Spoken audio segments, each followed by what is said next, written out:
So hi everyone, my name's Jane Ryan from the Victorian Murray Floodplain Restoration Project, and I'm your host for today's technical presentation series, introducing the speakers as we go through the different disciplines and identifying ways that we'll be connecting to people's questions about this work.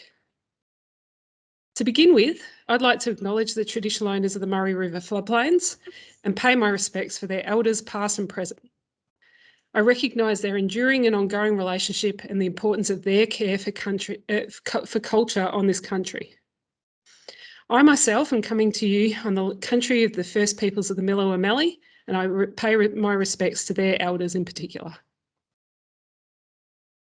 This is the second in a series of technical presentations that will delve into the studies that are being undertaken as part of the environmental effect statements.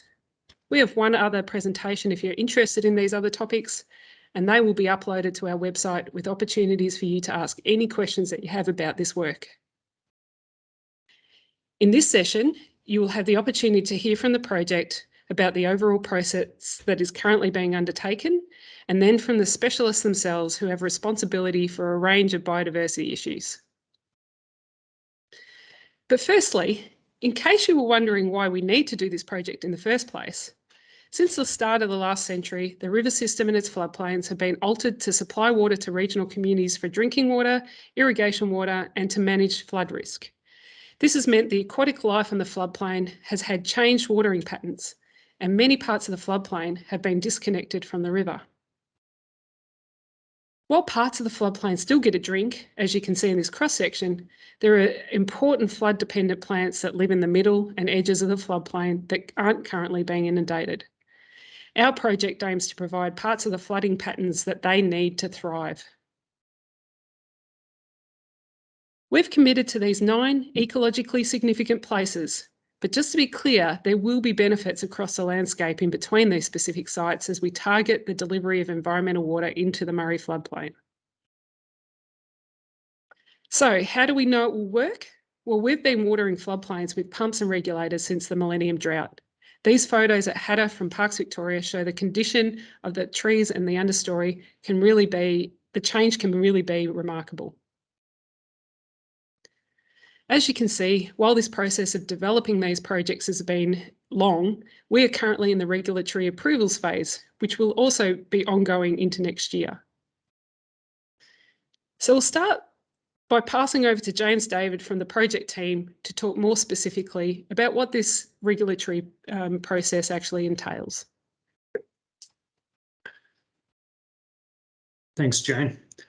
So Jane spoke about some of the background to these projects and why we're doing them. I'm not here to recap that, but I will talk through the approvals that we need in order to deliver these projects.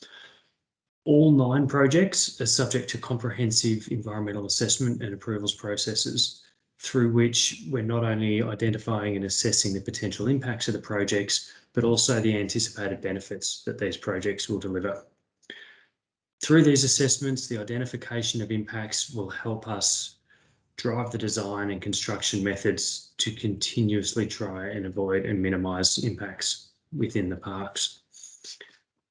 These assessments that we're working through take the form of 2 environment effect statements and 2 environment reports. The 2 ESs cover the 4 westernmost sites, Lindsay and Walpolla in one ES, Hattah Lakes North and Belsiangara in a central ES.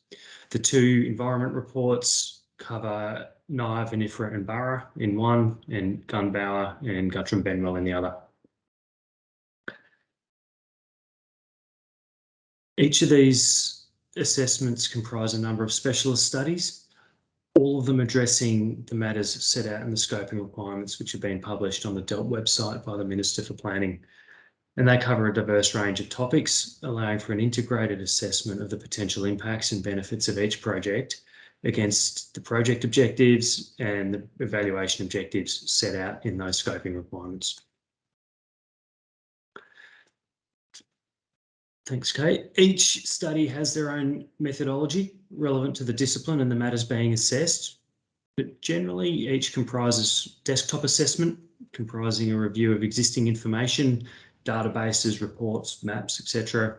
Field investigations to collect new or updated information, really adding to or confirming the vast amounts of information that we already have about these areas.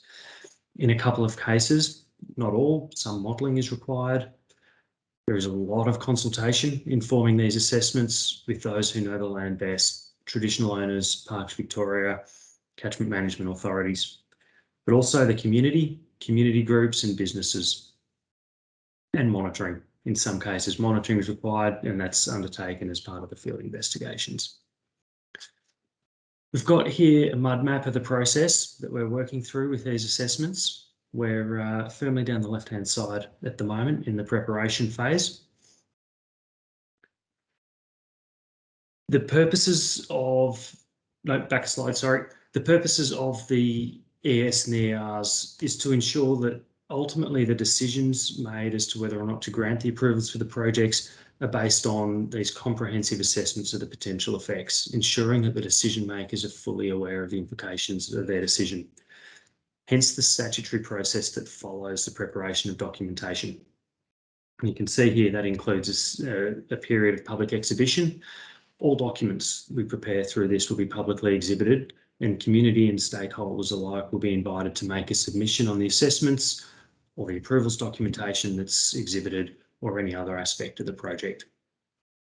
And depending on the pathway, whether it's an ES or an ER, we have public hearings or a submitters forum.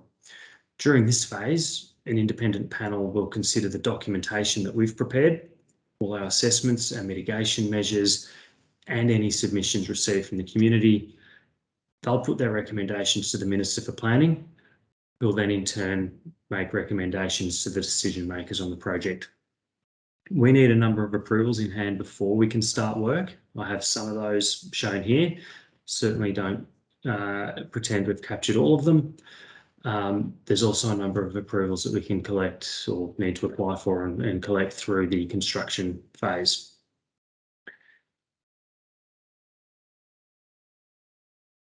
So the ES and the ER documentation will, as I said, need to provide the information necessary to inform the decision makers.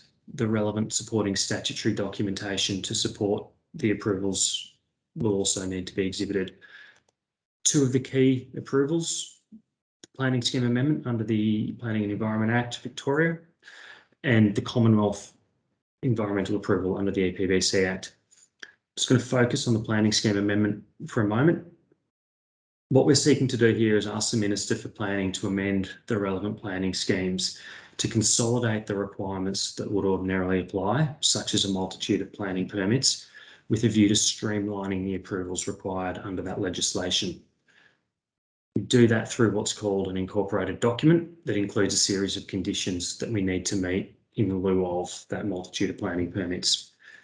The incorporated documents will form part of the exhibition, part of the documentation on exhibition, so everyone will have the opportunity to review and provide comment on those as well. If approved, that planning scheme amendment will ultimately help us deliver these projects more efficiently while still maintaining an appropriate level of rigour under the Planning and Environment Act. Everyone's submission, be it from businesses, interest groups or individuals, corporations, will be considered by the relevant inquiry and ultimately help to inform the statutory decision-making process. That's it from me. Thanks, James. Now to get to our technical experts. Firstly, we'll be hearing from Simon to give us talk to us about the importance of aquatic ecology. Thanks, Simon. So I'm leading the aquatic ecology assessment, which considers plants and animals that occur primarily in freshwater water bodies. And this can include wetland habitat, creeks within each site, and the Murray River itself.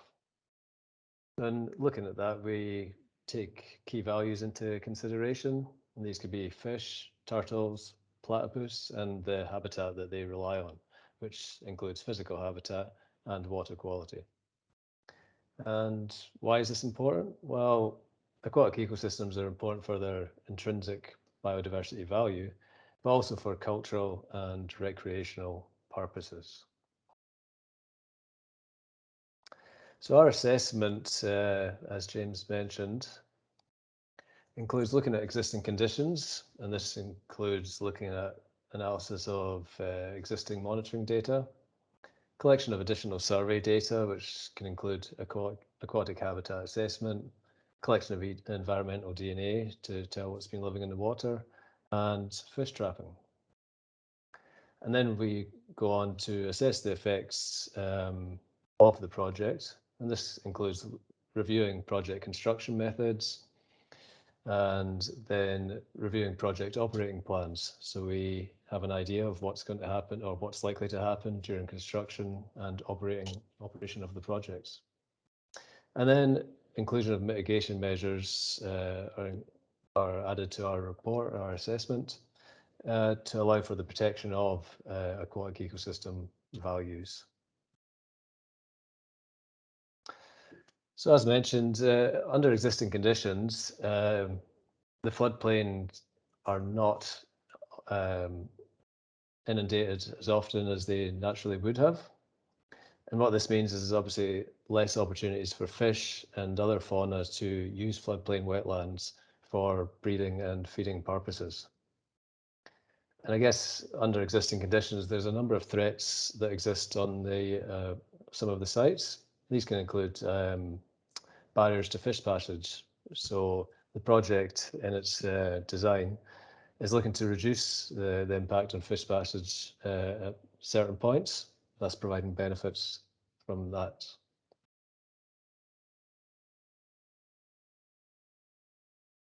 So the assessment to date highlights that there's a range of native and non-native fish present, including an important population of Murray cod, but then a range of other less well-known species such as Murray-Darling rainbow fish, unspecked hardyhead, and bony herring. There's also known populations of other threatened species such as platypus and turtles, noting that platypus are most likely to be present in the eastern sites up and around the Gunbower Island area. So our actual assessment of effects includes working with a range of other specialists to inform our findings. So we work with for example, surface and groundwater specialists to assess conditions that may occur during construction and operation. And this can include looking at velocity and depth modeling, blackwater modeling, groundwater modeling to assess potential salinity changes, and then looking at potential impacts to the Murray River at each site. And we also work with the geomorphology and contamination specialists. For example, the geomorphologists pinpoint areas in the landscape which may be susceptible to erosion during construction and operation, and then providing measures to reduce this threat occurring. Likewise, the contamination assessments highlight areas of historical contamination, and then measures are put in place to minimize the likelihood of those contaminants reaching water bodies. So overall, this allows for protection of habitat values to avoid, minimize, and benefit aquatic ecology values. So just in summary, we're undertaking the assessment of effects at the moment across the sites, still collecting data during the spring. And we know that environmental watering will provide significant increases in aquatic habitat on floodplains, and this is likely to benefit a range of native aquatic species across each site. And that's me. Thank you very much. Thanks, Simon. And adding to Simon's presentation, we're now going to hear from Zoe Jelly to give us some insight into our next area of interest around vegetation and terrestrial flora. Hi Jane, thanks very much. My name is Zoe Jelly and I'm one of the botanists working behind the scenes on VMFRP. And before I kick off, I'd like to recognise that I'm talking to you today from the traditional lands of the Wurundjeri people of the Kulin Nations. Now, terrestrial flora is a key component of the VMFRP. The project has been designed to deliver environmental water to benefit the floodplain environment at both a local and regional level. VMFRP are looking at lessons learned from ongoing monitoring associated with the Living Murray project, where research has shown that a single flooding event can improve tree health, additional floods can further improve both tree health and understory vegetation, and that appropriately managed environmental watering can benefit native vegetation and the entire functioning of these complex semi-arid floodplain systems that VMFRP are aiming to protect. So from a flora perspective, what does our assessment include? Well, we're looking at plants, canopy trees, threatened species, and all different types of vegetation out at these sites. And it includes an assessment of the existing conditions of vegetation across the floodplains. And so to give a bit of scale, that's 14,500 hectares across the 9 project areas. So these are all areas that will benefit from the environmental watering, and they include open floodplains, creek lines and lakes. Now, we also assess any areas where infrastructure is proposed and the identification of measures to avoid and minimise impacts to native veg in those areas. So looking at the maximum inundation areas to start with, the methods here have involved a range of desktop and field surveys that have been occurring at these sites for over 10 years now, building up that base of knowledge about the sites. We've undertaken EBC, so vegetation mapping and veg quality assessments, looking at condition, and also targeted surveys for threatened flora. We've also been working with the groundwater specialists to look at any benefits or effects that may result from changes to groundwater that will occur after environmental watering. And while the focus has been on those maximum inundation areas at the sites, the initial results are suggesting that the benefits of improved groundwater will extend to areas far outside those inundation areas and will improve the health of trees closer to the Murray River as well.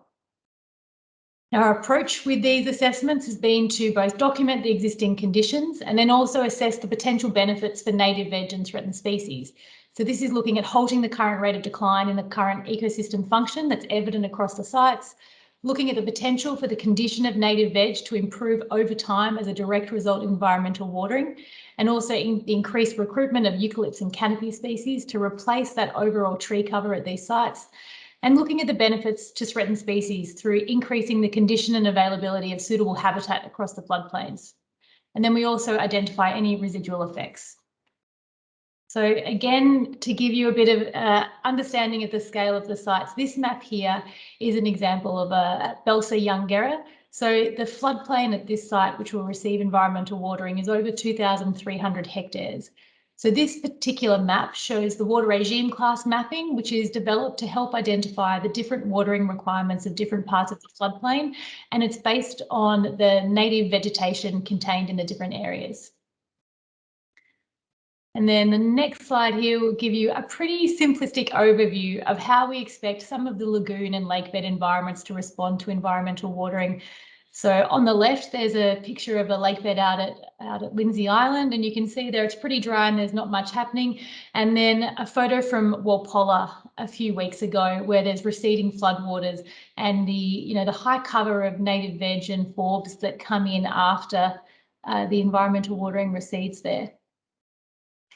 And as part of our assessment, so we're not just looking at the big ticket items, we hear a lot about the health and condition of trees, black box, red gum, lignum, the really big obvious things, but we're also assessing the herbs, the understory species. There's a huge variety of flora that colonises these floodplain and semi-arid environments, both during flood and once the floodwaters recede as well. Then moving away from the lakes and those bigger, more expansive areas to the creek lines, a lot of these sites contain a lot of natural creek lines that under the current conditions aren't receiving a lot of water. So on the left, there's a creek in Gumbower that rarely receives flooding, inflows from the Murray River.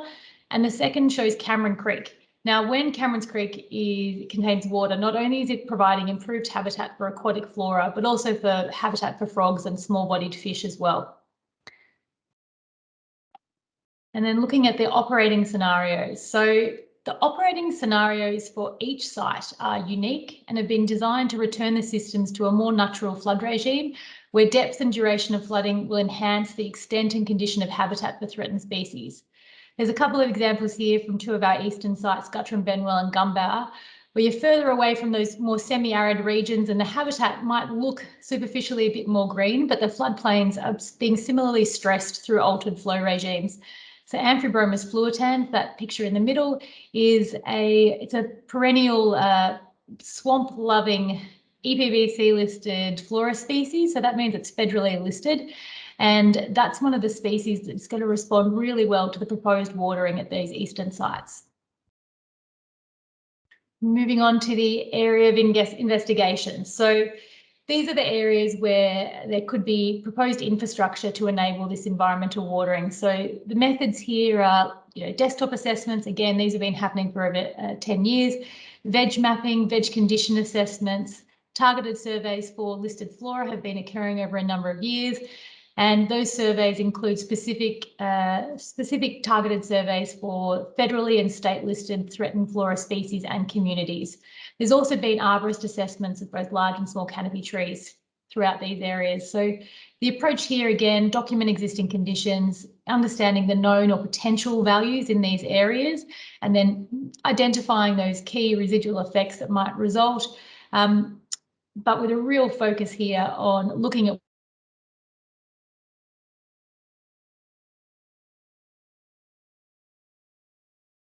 next slide. So overall biodiversity improvement. So that's the name of the game here. So the condition of the floodplain vegetation across the 9 VMFRP sites is currently in a state of decline. So the assessment of benefits for these sites also takes into account the do nothing approach, as well as looking into the predicted benefits that will result from the watering. What would happen to these ecosystems that are currently in decline as a result of river regulation, drought, climate change if nothing happens? Well, the data we're gathering on the condition of the vegetation across the floodplains is showing a system already at risk.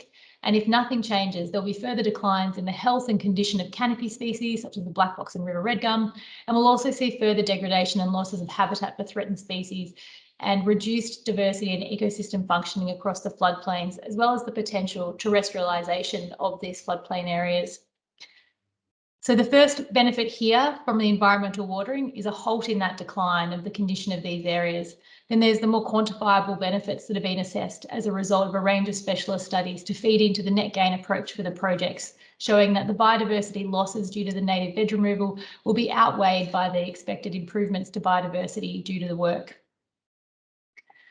So as a bit of a summary, the VMFRP project sites are environmentally significant and critically important to the biodiversity of the Lower Murray region. The floodplain ecosystems here are currently in decline as a result of river regulation, drought and climate change, and the environmental watering will provide benefits to native vegetation across these 14,500 hectares of floodplains, creeks and lakes. And each project is predicted to have an overall net benefit to biodiversity, both when looking at them as individual sites and cumulatively. So VMFRP is working with a range of specialists to identify further ways to avoid and minimise impacts to values. And the assessment of effects and collection of data is still underway. And that wraps us up for Flora. Great, thanks for that, Zoe. And so to build on that story, we've now got Alex Holmes to speak to us about terrestrial fauna. Thanks, Jane. My name's Alex Holmes. I'm a terrestrial zoologist. I'm based in Mildura. I've been working in the region and across all the 9 sites pretty much for the last 20 years. So I'm heading up the fauna component for the impact assessment. So I'm going to talk to you a little bit about what we're doing, what we've got planned, and some of the work that's already been done at a lot of these sites. So I'm going to talk about existing conditions, so what we know about the sites. So there's already been quite a lot of survey undertaken at a range of these sites over a period of a decade or more, decade and a half, in a lot of situations. Expected benefits to fauna. So how these projects are going to benefit terrestrial fauna. Knowledge gaps. So what we don't know and what some of our current surveys are going to be addressing under the spring and summer of the current field season. And I'm going to talk a little bit about surveys that we're planning on doing. So in light of previous work, as I mentioned before, there's a lot of information from previous surveys in currently existing government databases. We're also looking at aerial and satellite imagery as well as native vegetation mapping. So we look at that to predict what species may occur in different locations. But also literature review, so looking back at previous work. So there's work undertaken by DELT back in 2006. So that looked predominantly at the western sites, the Murray Scroll Belt sites. But there was also work commissioned by the Mallee CMA in 2013, and those targeted a lot of the western and central sites. Eastern sites were looked at sort of primarily in 2014, 2017, and those surveys were commissioned by North Central CMA. So there's a lot of work that's already been done, and we're really building on that work now. So there's been quite a lot of work already undertaken by R8 for the VMFRP project. Back in 2020, within the construction footprints, we undertook habitat assessments, bird surveys, but also daytime and nocturnal searches. And we also targeted specific species that had seasonal requirements. So species like regent parrot that only breed within a particular period of spring. So that's when the surveys need to be undertaken. Those species were targeted. Also Sloane's froglet and the Victorian temperate woodland bird community. So those surveys were undertaken back in the spring of 2020, specifically targeting those species and communities. There's been a lot of other previous surveys undertaken as well. So the Living Murray, or TLM, condition monitoring, that work occurs on an annual basis and also in line with flooding events, either natural or planned. So that work's being undertaken annually. So there's a lot of data being collected for that project. But also currently in 2021, we're already underway with additional surveys for the VMFRP project.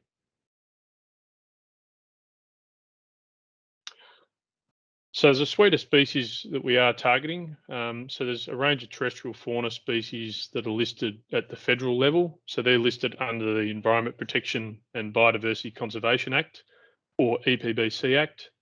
So there's a range of different species we're looking at. So the regent parrot, the parrot pictured in the central top of the page, that species breeds and has large nesting colonies at Hattah and also Belsayoungara. So we're targeting those species, looking at regent parrot nesting habitats in those areas. The growling grass frog, this large green frog in the bottom left-hand corner of the slide, that's a highly mobile species. It's known particularly from some of the western sites, so Lindsay and Walpolla. So we're undertaking a range of surveys to search for that species. The Corbin's long-eared bat, pictured up in the top right-hand side of the slide. That's a large microbat species that's quite poorly known, so only able to be detected and identified via harp trapping. So it actually has to be trapped and identified in the hand. So that species is being targeted currently as well. The painted honeyeater, which is the species in the middle, black and white and yellow honeyeater, that's quite a nomadic species that responds to flushes of growth in black box woodlands, so they'll feed on mistletoe. So those species they'll respond to favourable conditions in different areas. So we're looking for some species like that are responding to flooding. The Australian painted snipe, just in the bottom right-hand corner. So that's a very rare species of waterbird, and that's been known to respond to flooding at Hattah Lakes. So that's another species we believe will respond favourably to the watering. And there's also a suite of species listed under the Flora and Fauna Guarantee Act. So that's the Victorian state legislation. So a suite of different species found right across all 9 sites. So the square-tailed kite, which is the larger photograph there, is an interesting, quite rare species of raptor. So it does occur across the region, but seems to be more commonly seen in Belsayoungara, so in the central sites. The Murray-Darling carpet python, the large snake in the bottom left of the slide, is known from all sites. It's a very rare species, very cryptic, remains hidden for large parts of the year and very seldom seen, but that is known hollow-dependent species that occurs at all the sites. Giles planigale, only known from the western sites, is a small crack-inhabiting native mammal. Great crowned babbler, up in the top left-hand corner. That's known from the central and eastern sites. So well known at Gunbower, Guttram, Benwell, but also Nye, Vinifera and Burra. Broad-shelled turtle up in the central top. Shelodina expansa. It's a very large freshwater turtle, known from all sites, now endangered and threatened by fox predation of its eggs. So a species that we think will benefit from the flooding. Devizes banded snake is a very small venomous snake, quite unique to the northwestern portion of the sites. So only known from a little area at Walpolla, Mulcra and Lindsay Islands. So quite a unique species.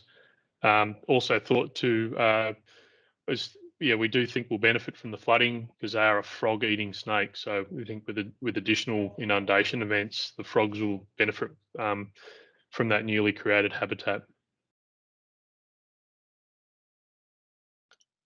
Other considerations for our assessment, I mentioned the Victorian Temperate Woodland Bird Community. So it's a threatened FFG Act listed community in Victoria. So we are obviously looking for the presence of that community within the sites. The Victorian Mallee Bird Community, obviously no mallee vegetation present within the sites, but that community does utilise habitats within the sites. Migratory species we believe will benefit from the watering, so they're generally present through the sort of warmer months of the year. But we're also looking at threatening processes, so key threatening processes.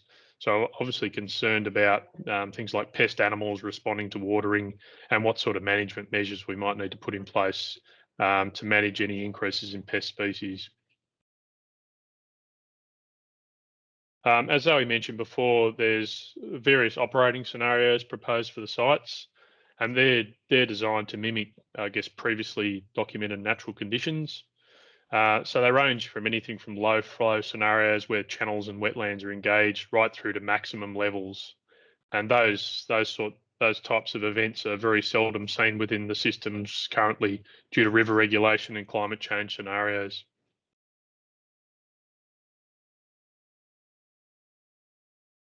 So we believe under the operating scenarios, there's going to be some broader benefits to terrestrial fauna. So we'll see improvements in the availability and condition of wetlands. So that's obviously going to benefit wetland species such as frogs and water birds. But we also, as Zoe mentioned earlier, we'll see improved tree and habitat health. So that's going to benefit woodland birds, things like carpet pythons, lace monitors, hollow-dependent species. And we also believe there'll be improved availability and condition of wetlands. So that's going to benefit nearby Ramsar sites such as at Hatter and Gunbower.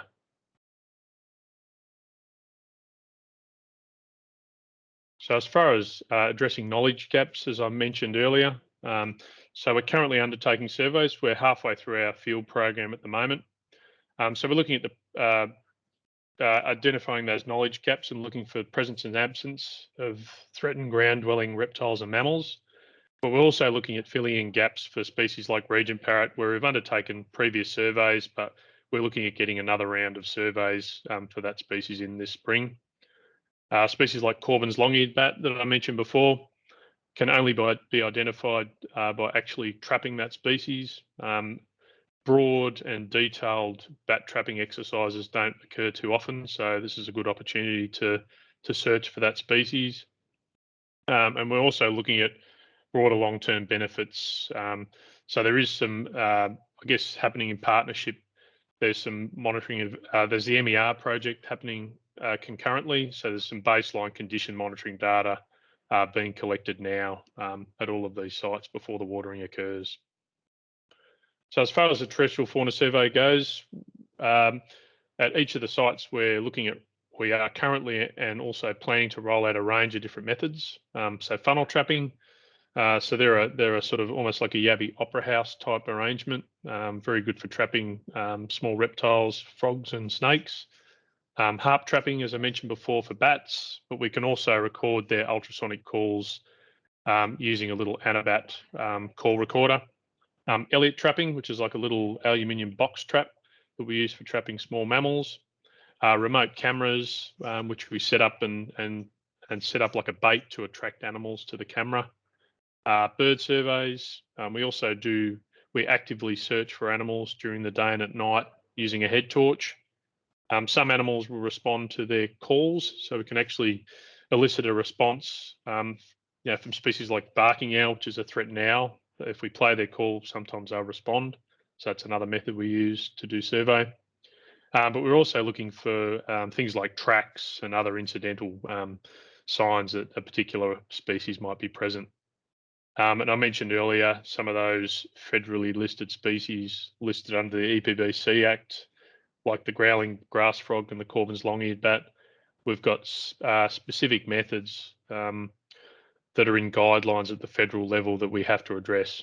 So they're combined within our broader overall survey approach. And that's it from me. Thank you. Thanks, Alex. That helps to build a really comprehensive picture of what's going on out there. We'll now move on and we'll hear from Barry Cook, who will chat to us about air quality. Thanks, Barry. All right, thanks, Jane. Yeah, I'm the specialist on air quality meteorologist, helping out to work out the impacts of the project. The scoping requirements requires us to assess the air quality impacts, including positive ones. But if there are any impacts, we have to go about minimising it. Why is that so? Well, civil works, the project will involve coming along and moving stuff around and building some things, as you can see in the images there. So there will be tracks and levee banks and burns, etc. There'll be some concrete infrastructure put in. So this involves haulage vehicles bringing material in, graders, etc., moving soil around to create the levees. There's even some pipelines to go in, so you obviously have to dig a trench for that and then backfill it. All of this construction activity creates dust, and that dust needs to be managed. There are some other air quality impacts as well, but they're generally found to be small and minor, recoverable and short-lived. Now, why is that really important? Under the new Environment Protection Amendment Act, what the regulators have brought in is what's known as the general environmental duty. And that basically means if you're going to come along and do some activity in somebody's backyard, you don't pick up dust with a shovel and throw it over their fence. So you must protect and minimise your air quality impacts. And in doing that, you're expected to have management plans to work out how you're going to minimise it. So the first step is to assess what the risks are. So we work out what's called risk pathways. That's the first item you see there, which I've borrowed from the World Bank Environmental and Social Framework. So assessment and management of environmental social risks and impacts. So that's really what the general environmental duty, the GEDI, is all about. It's assessing the risks and working what the impacts are. So you eventually get down to the number 4 item there, which is you're protecting community health and safety. So any dust that's generated has the potential to affect amenity. By amenity, we mean dust falling out, so it might land on a car or any other vertical, horizontal surface, and it's above what is normally there. Generally, that's a nuisance. It's short term. The next rain event it will go, or it might even blow away. So it can be a nuisance. We've heard from one of the people where we're going to be driving past their place. They say, yes, we expect a nuisance, but we're looking forward to the benefits at the end. So there is that potential for the nuisance. That's a risk pathway. The finer dust, of which there's not a lot, but there is the potential for it. Usually that's from combustion sources, but we don't have that here. Or the grinding effect of wheels going over. So you might end up with really fine dust. It can be elevated. That is potential for health impacts. So you obviously want to minimise the dust so you're not having health impacts. The other consideration is, can dust settle and cause ecological concerns? Generally, this environment is a semi-arid environment where dust events occur naturally. Otherwise, any dust that is generated is what we call recoverable, i.e. once it rains, it's gone, and it's short term, so it's generally negligible. One of the other risk pathways is gaseous pollutants from any diesel engines or pumps, etc. that are used, but we've assessed that in the risk as being really low. So the emphasis will be on the dust impacts. Okay, so what are we going to control? As I said, in the construction phase, things will happen. Dust will be generated, but we will have to work out its relative risk to causing an air quality issue. If it's more than 500 metres away from something, A, you probably won't recognise it, and B, it's unlikely to be falling out and causing you either a nuisance level and definitely not a health issue. But if works are approaching close to some places, for example, we've got some access tracks that go past people's front gates. That's obviously where we're going to have controls, and that's what we've assessed. And as I said, there are some low risks because the risk comes out as a low risk negligible. There's no real reason to control those. Most of the emissions are going to be remote from people. You know, the tailpipe ignitions from a vehicle driving on a track, that's considered negligible and small. There's a very small risk that when we have drying out events after an inundation, the black water can cause some odour, but that's a natural thing that happens anyway. So we consider those low risks. The bottom line is the big risk is construction dust. Okay, so we have some dust management plans that will be developed. So when the contractor or contractors are appointed, they will have to have environmental management plans that will include dust management. So I've got examples on the screen there for big projects. This project is not of this scale, but for example, squirting water at something is one way to control the dust. So that's just an example of how to do it. But what it's got to be is reasonably practical according to the risk. And to meet the general environmental duty, the EPA expects you to follow industry best practice, and that's identifying these reasonable practical measures. And there are guidance documents right down underneath the bottom picture there. You can see a couple of EPA publications addressing things like stockpiles. If you're disturbing the soil, how do you control it? Truck and other vehicle movement, that's a big one for us. How do we control it? Generally, if we're more than 350 metres away from people, that distance itself is a control, right? Because the nuisance dust won't travel that far. The health impact dust is not likely to travel that far. But as we get closer and closer to people, we'll have to have a management plan in there that we will watch for excessive dust and we'll take action if needed. You know, we might have to squirt some water at something. So that'll form part of an adaptive management strategy that depends on where we are. Thank you. Thanks, Barry. Next, we'll be moving on to our last presentation for this session. Craig McVie will let us know about noise and vibration. Thanks, Craig. Thanks, Jane. My name is Craig McVie and I'm helping VMFRP with assessing any potential noise and vibration effects that may be associated with the Murray Floodplain Restoration Project. So you might be asking, what is noise or vibration and how do you describe this? So noise is created from sound waves through mediums like air or water, and we generally describe this using the decibel on a logarithmic scale. Vibration, on the other hand, is a measurement of the movement of ground or an object or a structure such as a building, and we usually describe this movement using millimeters over time. So why is it important? So noise is being assessed as part of the VMFRP projects. There are a number of values within the project areas that we want to protect. These include environmental values such as terrestrial and aquatic animals, cultural values, historic buildings and structures, and community protection at sensitive receiver locations. So what are we assessing? We are assessing the potential effects from noise and vibration at all stages of the project. And this includes managing potential noise and vibration effects from both construction and operation of the project. As part of our assessment, we undertook fieldwork, and as part of this, we put out weather stations near our noise loggers. at a number of locations across the site to collect data for use in the baseline noise monitoring.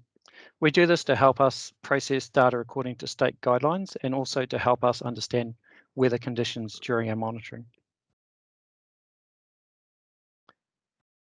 We place noise loggers at a number of locations across the projects and collected data for use in the existing conditions assessment.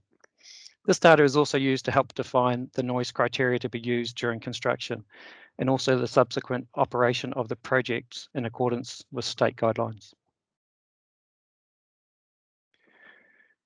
We visited some existing pump stations across the project sites, and while there, we measured noise during operation to allow this to be used in our predictive modelling. While on site, we also noted vibration was negligible at the pump stations. Following our field work, we are now working through our desktop assessments for all sites from Lindsay in the west to Gumbarra in the east.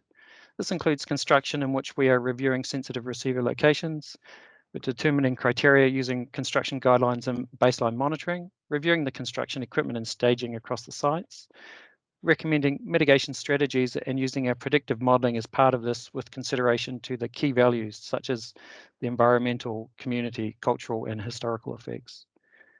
The assessments will also identify any residual risks following implementation of the project's environmental delivery standards or EDSs. As well as construction, we are also assessing the potential effects of operating pumps at each of the project sites during an inundation event. This includes reviewing sensitive receiver locations, determining criteria using the state's industrial noise guidelines and our baseline monitoring. Our assessments will also recommend mitigation strategies and use predictive modelling as part of this with consideration to the key values again, such as environmental, community, cultural and historical effects. The assessments will also identify any residual effects following implementation of the project's environmental delivery standards in a similar manner to the construction assessments. VMFRP are working with a range of specialists to avoid and minimise impacts from noise and vibration. So that includes minimising impacts on environmental values, cultural values, historical values, and community amenity and wellbeing. Thank you for listening. Thanks, Craig. Well, that's our specialist investigations underway, and I just wanted to finish with the next steps if you would like to get involved in our project. Firstly, just a reminder of the robust process of the environmental effects statement process we're currently undertaking for public exhibition and ministerial assessment and approval. In the meantime, we also have a range of activities for you to ask any questions and find out about any updates in the lead up to this part of the process. In particular, I would commend you to sign up to our quarterly newsletter, the Floodplain Babbler, via our engagement offices or at our website. Also on our website, alongside the previous sessions on surface water, geology and soils, we'll also have all of our technical presentations, including this one on biodiversity, as well as our next session on land use, community and business. Importantly, we have a project team members that are keen to hear from you if you have any questions about what you've heard. We'll get the right specialist or project manager to answer those questions. I'll leave it there and thank you for your interest and hope to hear from you soon.